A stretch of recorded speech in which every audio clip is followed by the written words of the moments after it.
یحییٰ بن جعفر رحمۃ اللہ علیہ کہتے ہیں کہ امام ابو حنیفہ رحمۃ اللہ علیہ نے مجھے اپنا ایک واقعہ سنایا۔ فرماتے تھے ایک مرتبہ جنگل میں مجھے پانی کی بڑی ضرورت ہوئی۔ میرے پاس ایک اعرابی آیا، اس کے پاس پانی کا ایک مشکیزہ تھا۔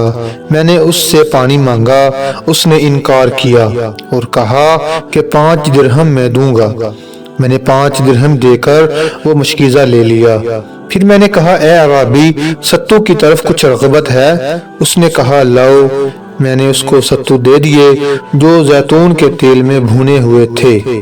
وہ خوب پیٹ بھر کر کھا گیا۔ اب اس کو پیاس لگی تو اس نے کہا کہ 1 پیالہ پانی دے دیجئے۔ میں نے کہا 5 درہم میں ملے گا، اس سے کم میں نہیں۔ اب کثرت سے ستو کھانے کی وجہ سے اسے پیاس لگ گئی۔ اب اسے پانی کی حاجت تھی تو اس نے لے لیا۔ اس ہیلے سے میں نے اس سے اپنے 5 درہم بھی واپس لے لیے اور پانی بھی میرے پاس رہ گیا۔